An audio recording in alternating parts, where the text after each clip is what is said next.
Madame, Monsieur, bonjour, bienvenue à cette édition dont voici les principaux titres de l'actualité. À Illizi, délivrance du premier permis de conduire biométrique à point. L'opération sera élargie pour toucher prochainement l'ensemble des communes des autres wilayas du pays. Solidarité en ces jours de fête de l'Eid, plusieurs personnalités nationales ont rendu visite aux personnes âgées établies à travers différents centres d'accueil de la capitale et en prévision de l'examen de l'enseignement moyen prévu prochainement, des séances de relaxation sont organisées à travers plusieurs établissements scolaires pour mieux se préparer psychologiquement et faire face au stress ainsi qu'aux crises d'anxiété. Bienvenue à tous, Saha Aidkoum, et on entame ce journal par le développement local au niveau du sud du pays, précisément au niveau de la wilaya déléguée de Debdeb, cette région frontalière qui vient de bénéficier de plusieurs projets de développement local en vue de renforcer l'attractivité et faire émerger de nouveaux pôles suivant le schéma national d'aménagement du territoire. Plus de détails avec Amélie Seridir. De nombreux projets de développement sont en cours de réalisation au niveau de la wilaya déléguée de Debdeb, une région située à la frontière sud-est du pays où plusieurs logements de type public, locatif et rural sont en cours de réalisation.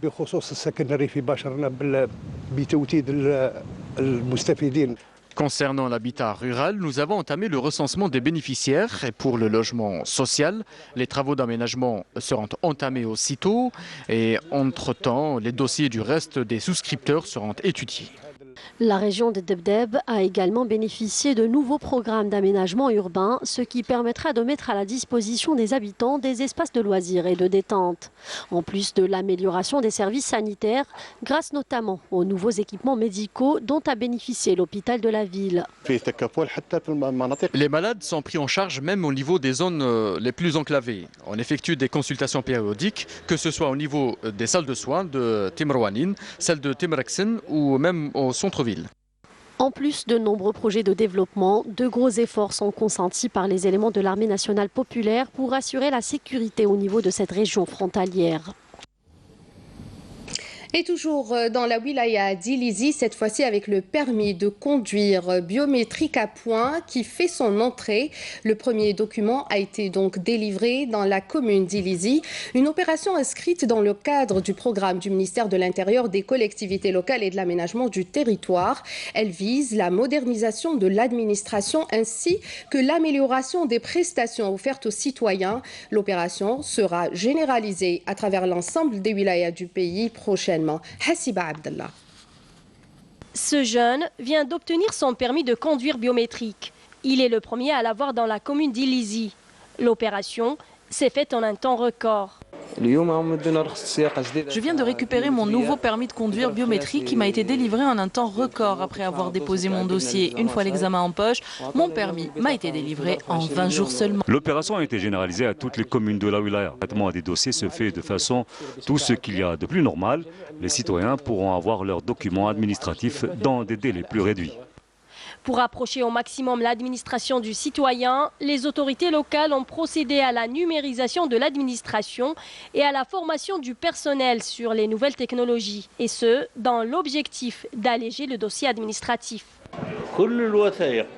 Tous les documents ayant un rapport avec l'état civil ne doivent plus être demandés pour aucun dossier, quel qu'il soit. À partir de maintenant, il sera absolument interdit de demander à tout citoyen de présenter un acte de naissance pour compléter un dossier de logement, pour lancer une exploitation agricole ou un logement rural. C'est un vrai gaspillage et de temps et de papier. Grâce à la numérisation du fichier de l'état civil de la commune d'Illizi, la vie des habitants est beaucoup plus simple, avec un gain de temps considérable lors des retraits des papiers administratifs. Et toujours au sud du pays, direction maintenant Bouktab, dans la wilaya d'Al-Bayed, où le service d'hémodialyse de l'unique hôpital de la commune peine depuis plus de 10 ans à prendre en charge convenablement les nombreux malades de la région. Et pour faire face à cette situation, une nouvelle unité d'hémodialyse ouvrira ses portes dans les jours qui viennent, nous dit Karim Haïfa. Une petite salle d'à peine quelques mètres carrés avec 7 générateurs datant des années 90 qui fonctionnent pendant plus de 10 heures par jour. Une situation qui ne peut plus durer dans cette unité d'hémodialyse de Bouktab qui n'arrivent plus à prendre en charge correctement les nombreux insuffisants rénaux de la région. C'est quand même petit pour 14 patients qui se partagent les 7 machines qui en plus tombent souvent en panne. Les machines tombent régulièrement en panne. Cette unité compte 7 machines de dialyse que se partagent 14 patients. 7 malades viennent le matin pour la première séance. Les 7 autres malades viennent l'après-midi pour la deuxième séance dans cette structure beaucoup trop petite.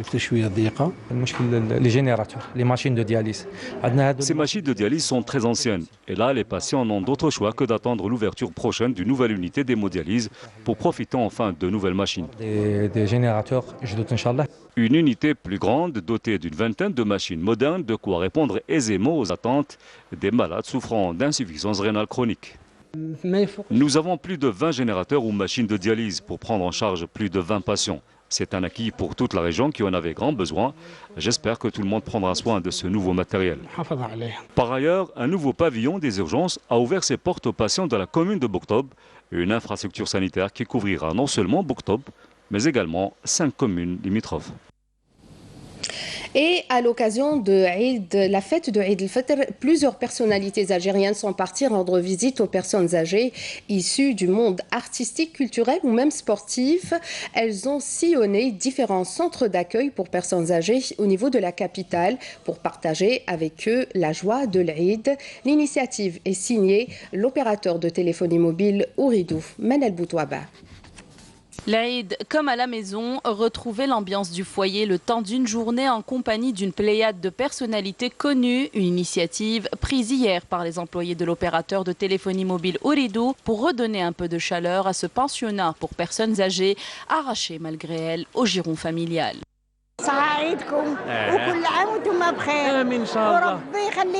On a presque l'impression d'être à la maison. Des familles sont venues nous rendre visite et bien sûr ces personnalités, merci à eux. On a vraiment retrouvé la chaleur de nos foyers. On est vraiment très heureux de cette visite. Ils nous ont traités comme leurs propres parents et comme des membres de leur famille. En ce deuxième jour de l'Aïd, nous avons décidé d'organiser ces visites vers plusieurs centres d'accueil pour personnes âgées qui ont vraiment besoin d'amour et de se retrouver dans une ambiance de joie et de fête. C'est une initiative spontanée des employés de l'entreprise pour redonner un peu de chaleur familiale à cette catégorie de personnes, ce qui a provoqué une vive émotion chez certains et même des larmes de joie. Je souhaite que ce genre d'action se renouvelle chaque année. Gâteaux, friandises, cadeaux, tout a été fait pour que cette célébration soit semblable à celle traditionnellement perpétuée dans les foyers algériens. On a passé comme si on était parmi nos familles. Je ressens autant de joie que de peine en venant ici, car il n'est pas normal que nos pères et nos mères soient abandonnés dans des foyers. Les parents sont la prunelle de nos yeux. J'espère que la génération montante sera plus clémente et plus affectueuse envers les siens. Nous sommes heureux de venir passer l'Aïd avec vous. Vous êtes des membres de notre famille maintenant. La joie à l'occasion de l'Aïd est plus intense, rehaussée par la visite de nos artistes. L'année prochaine, j'espère qu'on ne m'appellera pas pour venir les voir dans une maison d'accueil. J'espère leur rendre visite dans leur propre foyer. L'espace de quelques heures, le bonheur d'être entouré a pris le dessus sur la tristesse et la solitude, même si rien ne vaut la joie d'être chez soi, entouré de sa propre famille. Et nous allons à présent à la rencontre des membres de l'association Chiche Dir el-Khir, une association de bienfaisance qui regroupe un ensemble de jeunes bénévoles qui mènent des actions caritatives au profit de personnes démunies. Cette fois-ci, ils ont fait participer des enfants dans leurs actions en vue de leur inculquer l'esprit de solidarité. Bouchra Bouali. Créée en 2017, Chiche Dir el-Khir est une association caritative qui vient en aide aux personnes dans le besoin, et ce, à travers tout le territoire national. L'association regroupe 13 membres, tous étudiants âgés de 18 à 25 ans.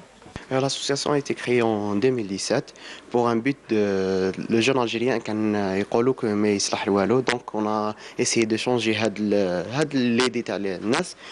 C'est donc principalement pour lutter contre les idées reçues et démontrer que le jeune Algérien peut être d'une grande utilité à la société que Chiche Dir el-Khir a vu le jour. Le groupe de bienfaiteurs tente même d'inculquer les valeurs de don, de partage et d'entraide aux plus petits. Qu'est-ce que tu fais là avec ton tonton? Je suis venue l'aider. L'aider à quoi faire? À remplir les cartons. Ils sont pour qui ces cartons? C'est pour les gens pauvres. Les gens pauvres. Et tu veux les aider toi? كما نقولوا سي لا فورس سي تحدي سي شيش مو الجيروا وين باسكو حنا من كارتي بوبيلار محمد بالوزداد دونك اون شوازي هذا لو مو تاع لي جون فوالا تاع فازي ارواح نديروا الخير ارواح نتعاونوا هذا هو الكونسيبت باش نبوسيو الناس باش تعاونا سورتو لي جون. Et cela fait visiblement des émules, puisque les âmes charitables multiplient leurs dons sur la page Facebook de l'association. C'est un réseau social, il est devenu plus large, donc il y a beaucoup de gens qu'on peut contacter avec eux facilement. On peut transmettre nos messages facilement. Il est plus efficace? Oui, il est plus efficace. Il y a même des gens qui moi personnellement, je reçois chaque jour des messages des bénévoles qui veulent travailler avec nous. Il y a même des travailleurs qui peuvent donner une somme de leur argent. Donc, La collecte des dons se fait principalement via les réseaux sociaux, mais également à travers des paniers pour denrées alimentaires installés dans les petits commerces et les grandes surfaces où des consommateurs peuvent faire leurs dons. L'association qui mène des actions tout au long de l'année établit durant le mois de Ramadan un programme spécial. Pour Ramadan, on a fait l'objectif de 600 koufins باش يروحوا للأورويلايا. Quels sont les villages justement? On a ciblé le sud, c'était à Al-Biyad et Ouadsouf. Et on a aussi l'est à Tbessa et aussi l'ouest à Sidi Bel Abbas. Dernièrement, et Mdia aussi. Logistique, c'est pour le garage, madame, il est gratuitement. Un Mohsin il m'a donné ça pour mettre les produits alimentaires et pour distribuer, madame, c'est des gens qui يحبوا يعاونوا. من عندهم بلا ميم حتى هما كي ديبلاسيو معنا سي لور ارجون مدام ميم لو كاميون تاعهم سي من عندهم. Quand on veut, on peut, c'est ça. Donc dans le jour il y a 24 heures, donc on peut donner même au moins 2 heures pour les autres, ça dérange pas, ça me dérange pas. Consacrer du temps aux autres et leur venir en aide, autant de valeurs prônées par cette jeune association très active. Nous sommes à quelques jours de l'examen de l'enseignement moyen. Au moins 600 000 candidats doivent passer cette épreuve. Une expérience stressante, d'où les séances de relaxation organisées par certains établissements scolaires pour faire face aux crises d'anxiété, de blocage de la mémoire ou à d'autres imprévus. Nesrine Ben Saïdi. Ils sont plus de 600 000 candidats prévus cette année aux épreuves de l'examen d'enseignement moyen, session 2019. À J-2 du grand jour, place à des séances de relaxation. Encadreurs et psychologues se mobilisent pour aider les candidats à franchir sereinement ce cap décisif. Et vous bloquez un peu le cache de la peur mélangée à de la pression plutôt. On a fait à 6 h du matin après l'achia. Je pense que l'aqal est plus apte باش réviser l'achia. بديت مع الاخر ريفيزي شويه بزياده. هاد السمانه 2 سمانات الاخرين ولا اللي بديتها داك مالغري قعدت شويه ستريس. مقلق شويه ومستريسي ثاني باسكو قرب و ستريس يزيد سورتو كي في لو جور مام تاع. À l'approche de l'examen, l'élève passe par un état de trouble psychologique, le mettant dans un état de stress permanent, pouvant aboutir à un surmenage.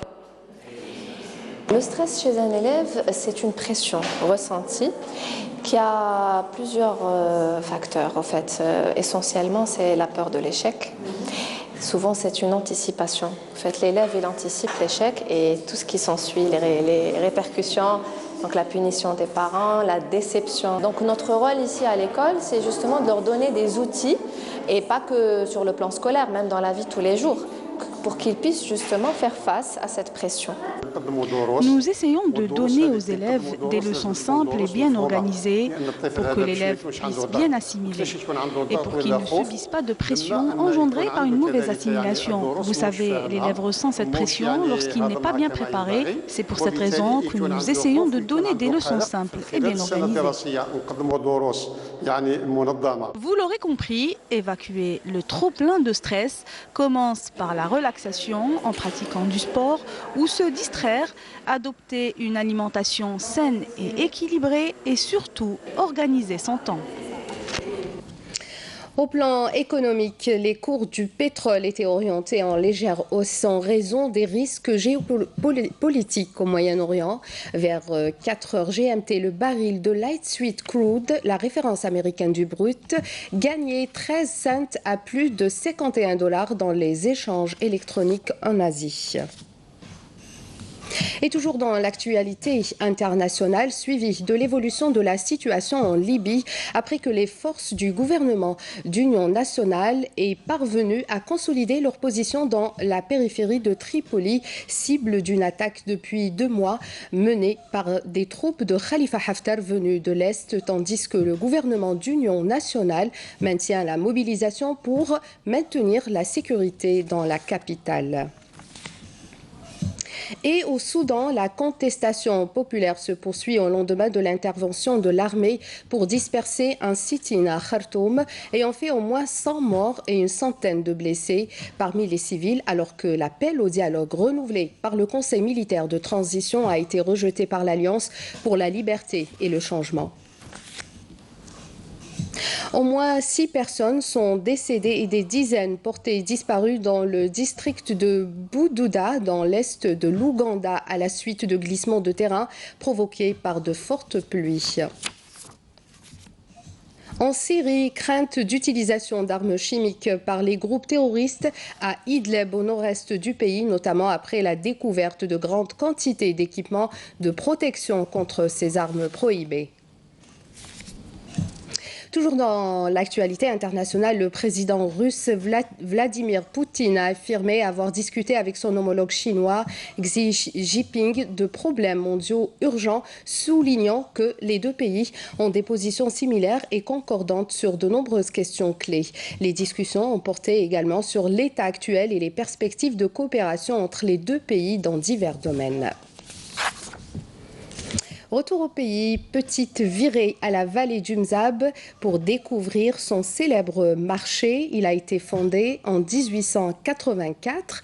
C'est un lieu d'échange et de rencontre entre les commerçants, devenu aujourd'hui un site touristique par excellence où sont exposés divers produits locaux. Souad Rakhrouk.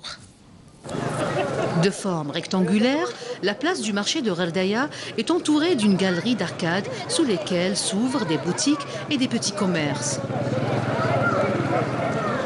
Les visiteurs ne manquent jamais une occasion pour faire un crochet du côté de ce marché qui palpite au gré des cris des marchands de produits divers tels que les épices, les aromates, les arachides et de l'artisanat. On passe des moments agréables, des moments vraiment sympathiques. J'ai le groupe, la plupart c'est des femmes. C'est des femmes, on est déjà parti on a fait des hammamettes. Et aujourd'hui on est venu ici à Gherdaya, dans le souk de Gherdaya. Et on va visiter aussi l'Atf. Il me paraît que c'est un endroit super, c'est un endroit machallah. Ça fait on essaye de faire un peu hammamet, un peu tourisme.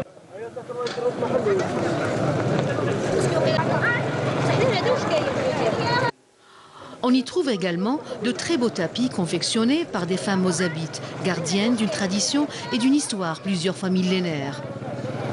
Le tapis mozabite se singularise en effet par sa qualité, mais aussi par ses motifs inspirés de la vie culturelle et sociale de la région. Il en dit long sur celle qui l'a méticuleusement tissé.